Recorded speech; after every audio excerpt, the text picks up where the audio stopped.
সবাই দেখেন আমার নাফিসকে। আমি বিজয় সরণি থেকে মেট্রো রেলে উঠছি, বুঝছেন?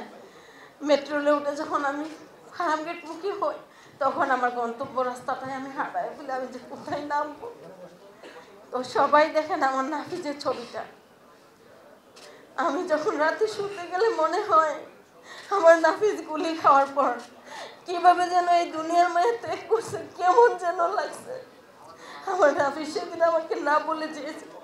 আমার যে নাফিসটা আমাকে না বলে কিচ্ছু করতো না, সব কিছু আমার সাথে শেয়ার করতো।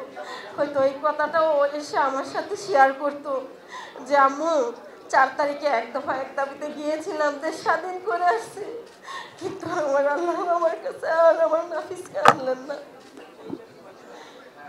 তো যখনই আমি ফার্মগেট মুখী হই, আমার আসলে আর কোনো কিছু মনে থাকে না। যাই হোক,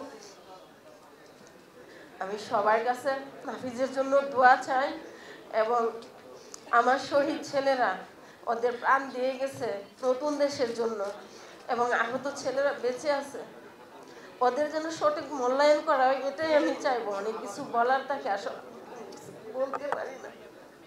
যখন আমার নাফিজের চেহারাটা আমার সামনে ভেসে আসে, আজকে 1.5 বছর হয়ে যাবে, আমি কিন্তু রাতে ঘুমাতে পারি না।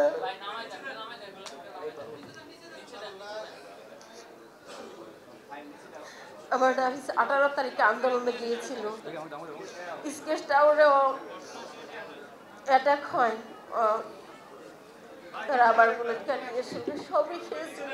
তো আন্দোলন করতে করতে করতে করতে আমার নাফিস বাসায় আসছে, কিন্তু 4 তারিখে আমি বলছিলাম বাবা আজকে তুমি একা যাও না, নাফিজের বাবাও বলছিল সাথে যাবে, আমিও বলছিলাম সাথে যাব, কিন্তু আমাকে ওভাবে বলে না যে আম্মু আমি বের হচ্ছে আন্দোলন উদ্দেশ্যে। ও বলছিল সামনে বের হচ্ছে।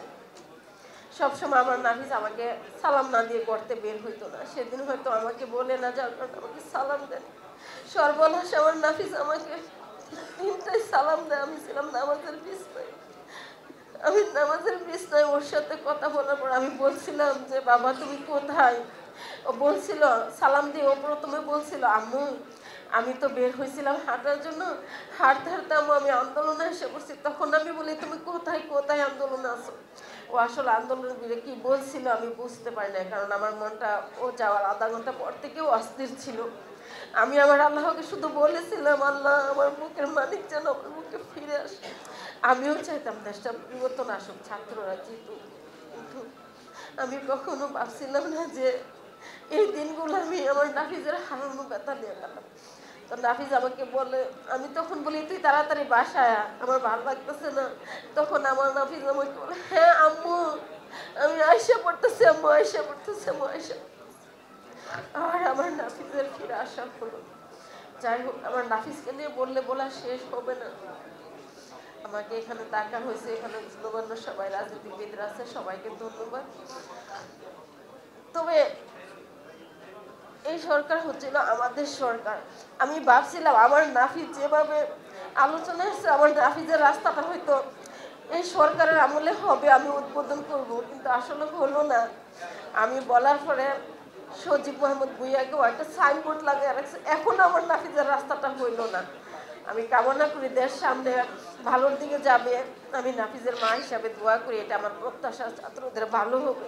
কিন্তু আমার নাফিজের কোনো কিছুতে ওদেরকে দিয়ে আমি একটা উদ্বোধন করতে পারি না, এটাও আমার কাছে খুব কষ্ট লাগে, খুব কষ্ট লাগে। এখনো আমার নাফিজের ফার্মগেট চত্বরটাতে ওর নামে একটা সাইনবোর্ড লাগায় রাখছে, জাস্ট ওর রাস্তাটা এখনো হয়নি। তো সবাই মূল্যায়ন করে, মূল্যায়নটা মনে মনে করলে আসলে দেখা যায় না। আমি মা হিসাবে তখনই আমার ভালো লাগতো যে আমার ছেলের রাস্তাটা, আমাদের এই সরকার যে আমাদের সন্তানের রক্তের দাঁড়ায় আছে, তারা রাস্তাটা করে তারা রাস্তাটা উদ্বোধন করছে, কিন্তু এটা হলো না।